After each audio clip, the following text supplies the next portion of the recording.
자, 이번 순서는 일요일은 책과 함께입니다. 김성신 출판평론가와 화제의 책 얘기 나눠보겠습니다. 어서 오십시오. 네, 안녕하세요. 예, 10월의 멋진 어느 날에 우리는 어떤 책을 볼까요? 네. 다음은 어떤 책 볼까요? 네, 이렇게 작가가 되었습니다. 라는 제목의 책입니다. 정하은 작가의 책인데요. 이 보통 우리가 책 표지에 적힌 카피를 이렇게 보면 좀 과장되는 경우가 많지 않습니까? 네. 하지만 이 책에 쓰인 그 카피는 더도덜도 없이 가장 정직하게 딱 이 책의 핵심이 아닌가 싶습니다. 쓰기의 기술부터 작가로 먹고 사는 법까지 누구도 말해주지 않은 글쓰기 세계의 리얼리티, 그러니까 이 수사 그대로인데요. 네. 쓰기의 시작부터 쓰는 방법, 또 작가로 사는 법까지 이 작가 정하은 씨가 작가로서 자신이 알고 경험하고 있는 그 경험했던 모든 것을 정말 가장 솔직하고 정직하게 쏟아놓은 그런 책입니다. 아주 흥미진진한 에세이이자 또 글을 쓰고자 하는 분들에게는 매우 유용한 그런 실용서이기도 한 그런 책입니다. 정하은 작가 소개를 좀 해주세요. 네, 이분은 그 영어 영문학을 원래 전공을 했고요. 대학 졸업 후에 바로 작가가 된 것이 아니라 은행원도 했고 컨설턴트도 하고 뭐 통역가, 번역가 이런 그 아주 다양한 직업을 거쳤다고 하는데요. 네.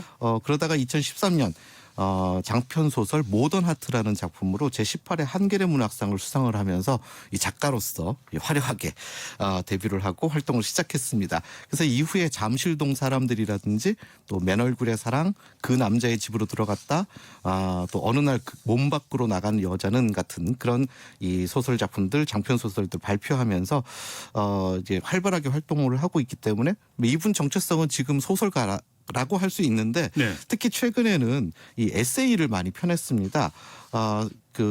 어떤 화제의 그 사회학 에세이들을 정말 활기차게 펴내고 있는데 엄마의 독서라든지 당신이 집에서 논다는 거짓말, 또 높은 자존감의 사랑법, 이 시간에 제가 소개해드렸던 책이기도 한데요. 네. 이런 책들을 출간했고 또 올해 초에는 전두환의 마지막 33년이라는 책을 펴내서 또 화제가 되기도 했습니다. 네. 책 안으로 좀 들어가 보죠. 이렇게 솔직해도 되나 싶을 정도로 정말 솔직한 작가의 자기 고백이 이 책의 특징이라고 할 수 있는데, 그래서 이 작가의 심정에까지 깊이 공감하면서 우리 독자들이 정말 함께 울고 웃으면서 책을 읽게 됩니다. 책에는 이런 그 대목이 이제 인상적인데요. 네. 2013년도에 이제 문학상 받으면서 문단에 화려하게 데뷔한 소설가 정하은, 그러니까 어느 날 신문사로부터 칼럼 청탁을 받게 됐다고 합니다. 네네. 그러니까 원고지 열매 분량이니까 사실은 굉장히 짧은 분량이거든요. 그러네요. 예. 네.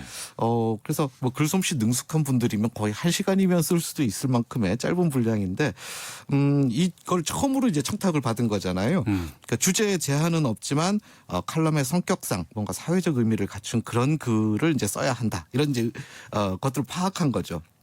그래서 같은 지면에 다른 분들이 쓰신 글들을 쭉 찾아본 겁니다.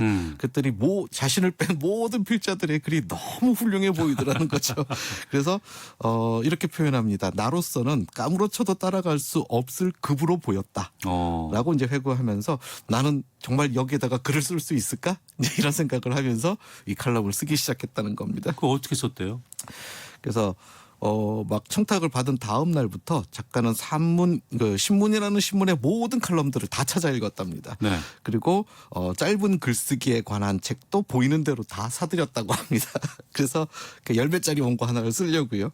그래서 한 편의 칼럼을 쓰기 위해서 5편의 칼럼을 먼저 초고를 잡아놓고 네. 그중에서 다시 골라서 2편을 만들어서 그 2편을 다 완성을 해놓고 그러고 나서 나중에 이제 최종적으로 그중에 하나를 골라서 신문사에 보내면서 떨리는 마음으로 송신 버튼을 눌렀다, 이런 대목이 이 책에서 나오거든요. 네. 그래서 이 작가의 첫 청탁을, 신문사로부터 첫 원고 청탁을 받았던 이 작가의 심정이 너무 잘 이해가 돼서 절로 미소가 지어지는 그런 대목인데, 작가라면 누구라도 거치는 과정이겠지만 사실은 아무도 이런 이야기들을 이렇게까지 솔직하게 고백하는 경우는 저는 못 봤거든요. 그러네요. 예. 그럼 계속 이런 글쓰기에 관련된 경험들을 들려주는 건가요? 네, 그러니까 이 작가 정하은 씨가 작가로서 살아가면서, 그러니까 자신이 겪었던 모든 과정들을 그러니까 몸으로 체득한 글쓰기의 어떤 노하우라고 할 수 있죠. 이걸 정말 빼곡하게 담고 있는데, 글쓰기의 시작이라는 게 왜 그렇게 어려운지에 관한 이야기에서부터 또 왜 자꾸 잘 쓰겠다라는 마음을 품게 되는지, 쓰는 사람의 심리 이런 것들을 이제 파헤쳐서 쓰지 못하게 만드는 요인들이 대체 무엇인지 이런 것들을 또 따져보기도 하고요. 굉장히 유용하더라고요. 네. 또 여기 하나하나에 대한 구체적인 대처 방법, 자신만의 방법도 제시를 하고 있습니다. 이렇게 글쓰기의 시작부터 완성까지 또 글의 종류도 여러 가지잖아요. 서평도 있고 칼럼도 있고 에세이, 뭐 논픽션, 소설 이렇게 다 나눠서 각 장르별 글쓰기의 어떤 특징과 쓰는 방법이라든지 이런 것들 또 철저히 쓰는 사람의 입장에서 그 글을 책을 쓰고 있거든요. 그래서 네네. 글쓰기를 둘러싼 우리의 어떤 막연한 두려움이라든지 어려움 이런 것들을 하나하나 깨부술 수 있게끔 이렇게 배려하고 있는 것도 이 책에 굉장히 구체적으로 여러 가지들을 조언하고 있습니다. 그 좋은 내용을 좀 알려주세요.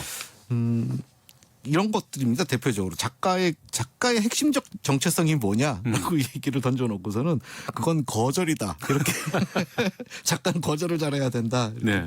그래서 의사나 판검사와 같이 자격증으로 버티는 직업이 아니라 작가는 뭐 편집자의 거절이라든지 대중의 평가라든지 또 판매량의 압박이라든지 또 동료 작가들과의 비교 이런 것들을 끊임없이 거치면서 그러니까 그야말로 자신을 그러니까 늘 끊임없이 갱신해야 하는 직업이다. 이렇게 정체성을 이야기를 합니다. 네. 그런데 어째서 수많은 글쓰기 책이 이 작가의 이러한 고뇌와 좌절 또 거절당한 이야기 이런 것들은 들려주지 않는 것인가라고 책에서는 묻고 있고요.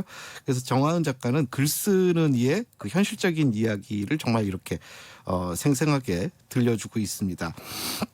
이 문학상을 수상하는 작가가 되기만 한다면 그 다음부터는 뭐 명성과 수입 또 영예를 누리면서 나는 살 것이다 이렇게 생각했었는데 네.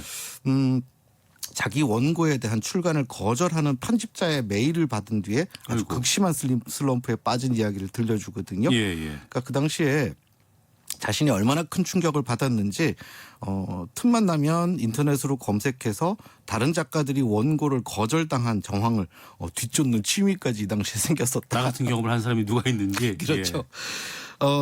그래서 작가 그만둘까 이런 이제 그 고민까지 했다고 하는데 네. 네, 그러니까 이 정하은 작가의 당시 원고를 아주 신랄하게 비판하는 바람에 다시는 당신하고 일하지 않겠다라는 결심까지 하게 만든 출판사 편집장 이야기가 책에 등장하거든요. 네. 근데 재밌는 게 바로 이 책을 이번에 펴낸 그 출판사의 대표가 그 당시 그 그래요? 편집장이었더라고요.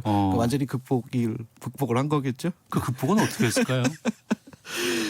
정하은 작가는 다시 쓰는 마음을 되찾는데 그것은 자신이 언제나 글을 쓰고 싶어하는 인간이라는 아주 단순한 깨달음에서 왔다라고 얘기를 합니다. 그 모든 것과 상관없이 눈이 오나 비가 오나 기쁘나 슬프나 원고에 대한 거절 메일을 받으나 받지 않으나 마음을 언어로 옮기고 싶어서 환장하는 것 그게 글쓰기의 본질이었다. 책에서 이렇게 적고 있는데요. 그러니까 글 쓰는 직업이 아니라 쓰는 마음이 사실은 먼저 있는 것이다. 그러니까 결국 무엇이 되기가 아닌 무엇을 하느냐가 이 작가의 어떤 핵심. 또 사실 뭐 작가뿐만이 아니라 우리가 살면서 모든 네. 어떤 자기 정체성의 그 확인하는 핵심이지 않겠습니까?